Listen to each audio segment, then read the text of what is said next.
Hey, what up, everybody? Welcome back to the Orange Bloods Texas Football YouTube channel. Hey, I think I did it right for the first time ever. Jeff Ketchum, Ari Tefkin with Hercules, you. Hercules. Hercules. Thumbs up. We're going to be talking about the transfer portal today and specifically right now, Drew Sanders, the outside linebacker for Alabama that's in the portal.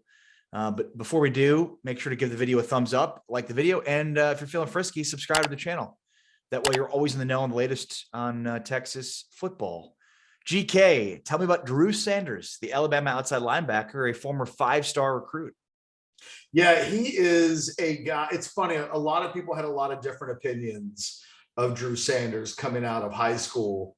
Rivals loved him. I think they had him as the number 37 guy in the country. Not quite a five-star for Rivals, but number 37 nationally just a couple of years ago out of Denton-Ryan High School. He commits to Oklahoma early on and seemed like really one of the anchor pieces of what their recruiting class was going to look like. Then Alabama gets involved, and it was just easy for him to go to Alabama when it looked like Oklahoma was going to be his school for so long. He's a guy that on tape was hard to project in high school because you didn't exactly know what his body, which in high school, 6'5", 212. You didn't know whether he was an inside linebacker, if he was an edge rusher, if he was going to be a tight end. I mean, he was just one of these guys that looked great on film, and you didn't quite know what he was going to be on the defensive side of the ball. He goes to Alabama early on, and he can't fight through the load of five stars in front of him. And it's funny because his name was mentioned as a potential portal guy a year ago. And when I was calling Alabama people about Ben Davis when he entered the portal and obviously commits to Texas, Alabama people were like, Ben Davis, not really a good player. They love Drew Sanders. They thought Drew Sanders was a guy that was going to eventually be a starting level player for them, and that it was just a matter of him biding his time. Sure enough, he emerges as an edge rushing level starter for them this year, gets an injury early in the season, and gets pushed out of the way by a freshman that a lot of people would have seen in the national championship game on Monday night. And at that point, it's kind of blocked, enters the portal, and now it looks like Texas, Oklahoma, or Arkansas for Drew Sanders, based on two different sources that we talked to earlier today. It looks like he's going to try to visit Texas this weekend. I would imagine that this will be a situation that gets wrapped up in the next week or so. But the fact that he is talking to Texas players, as soon as his name entered the portal, were all over him on social media. And, I think that he's a player that absolutely upgrades the Texas roster right away. And I think if the Longhorns can get him, they'll make whatever room they need to get Drew Sanders on their roster. He would legitimately be a player that makes the defense better. GK, this is a guy that they need to close on. These are the types of players they need to get if they're going to be as good as we think they can be under Sark. This is a kid that's from Texas. You mentioned Denton-Ryan, so in Denton, Dallas area. Didn't work out for him for whatever reason in Alabama. These are the kids that Texas has to be able to get. They have to be able to close on these types of kids that are in the state, that are from the state, that want to come to Texas to do things up big. And when you think about Arkansas or Oklahoma, they could both sell on. Arkansas could sell on the success they had this year and moving forward. Oklahoma could sell on Brett Venables' vision now. But Texas, I think this is one of those they have to get. This is a position of need. This is a guy that fits the profile very well for them. Obviously, the history there with Sark and a lot of the guys on staff that were with him in Alabama. This is a guy they have to get. No, it's not a slam dunk either.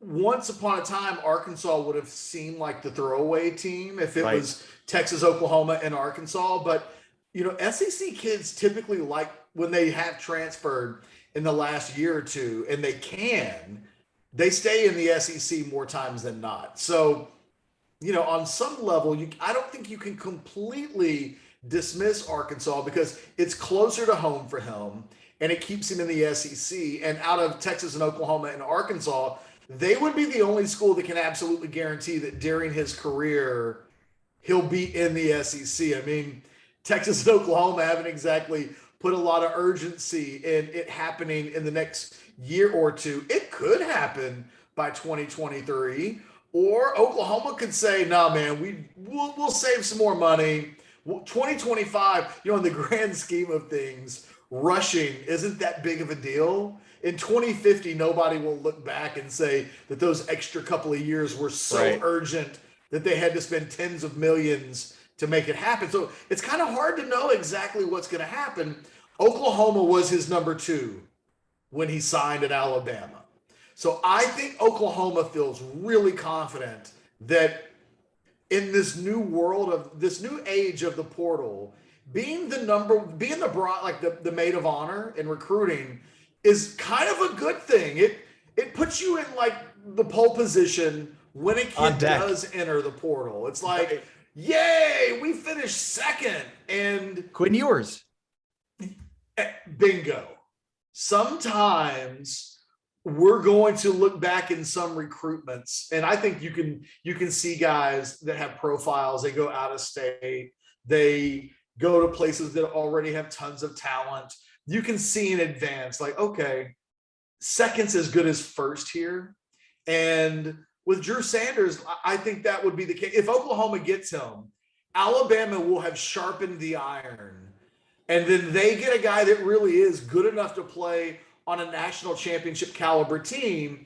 He just keeps getting leaped past by guys that are going to be, his problem is he might not be a first-round draft pick. He might be a fourth-round draft pick. And at Alabama, that'll keep you on the bench. The fine margins here. And if you're Texas, this is a guy that can come in and be a starter potentially day one. And I think there's actually multiple places they could use him at. I think Drew Sanders could play inside linebacker, which is where he started his Alabama career. And I think you could also play him at edge. I was going to ask you where you thought he fit. If this is a guy that you want consistently rushing the passer, if this is a guy that's sort of a second level, point of attack, defending against the run, inside linebacker type. Like where do you think he projects best? I think for Texas, he can be an every down player that can be used the way the Cowboys use a Micah Parsons. He's on third downs. Drew Sanders is coming somewhere to try to get to the quarterback. But I also think that he's a good enough player that on first and second down, you can have him in the middle next to a DeMarvion Overshown. And that's an upgrade from having a Luke Brockermeyer on your team next to him, or even a Jalen Ford. No disrespect to either of those two players. They're both solid players. Drew Sanders looks like an NFL player in the making. And again, whereas at Alabama, they've got a 2 deep of guys. They're trying to get playing time for everybody.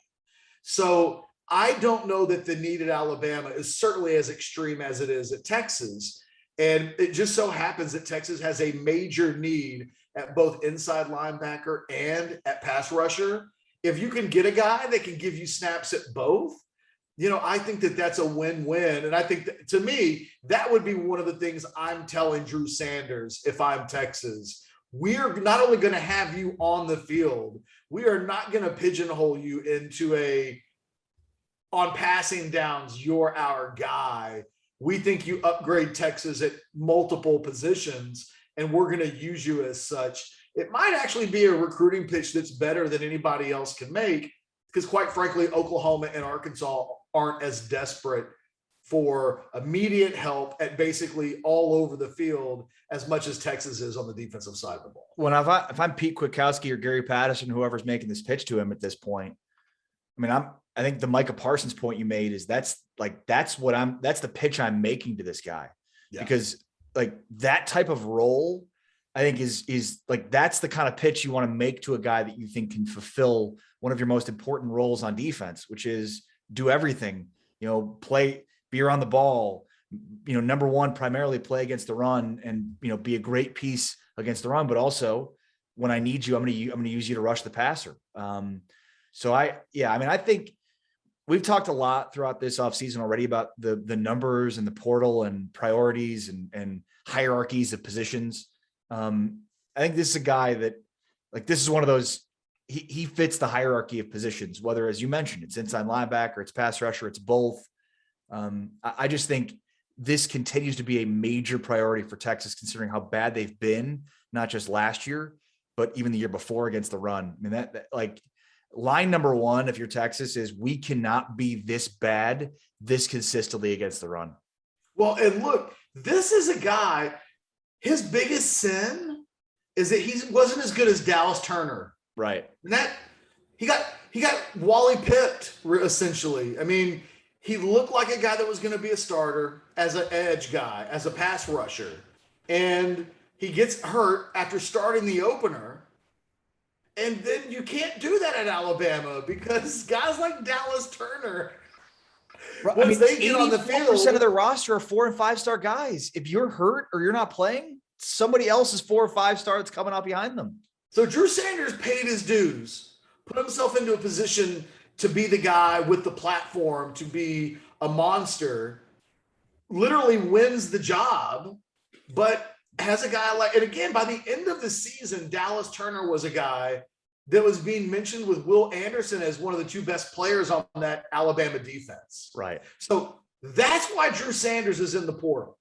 And this is why the portal, if you use it smartly, has a chance to be something that can improve your roster immediately. This, a year ago, Texas was shopping at Alabama for a Ben Davis who had been at Alabama for 5 years and made 10 total tackles.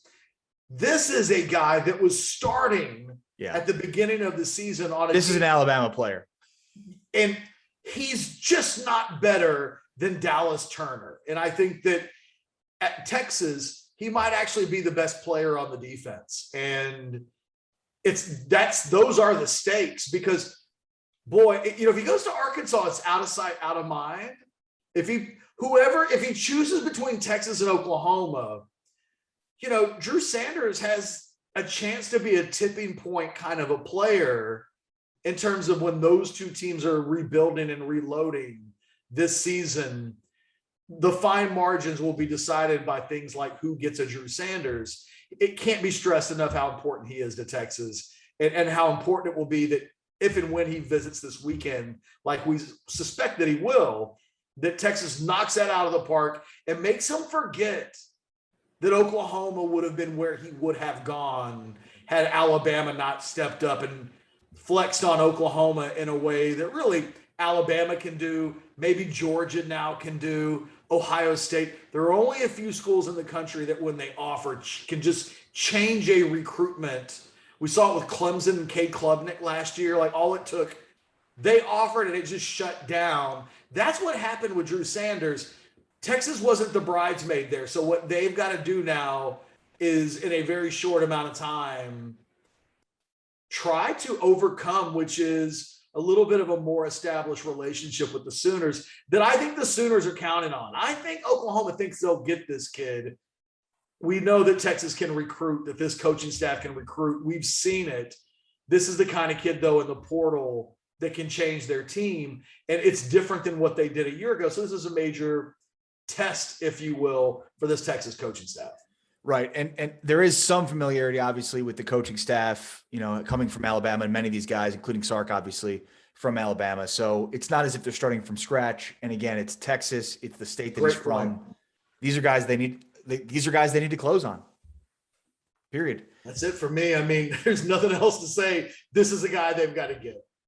All right. That's Jeff. I'm Ari. Coming up, we're going to have a video out on one of the best pass rushers in the Big 12 who's now available. And it's another guy the Texas Longhorns should be closing in on. I think I've got Cowboys in the brain here with the playoffs on Sunday. But make sure, if you've not yet already, give the video a thumbs up, like the video, and subscribe to the channel. And for the latest on the transfer portal, click more of these videos. But for now, we are out. Peace.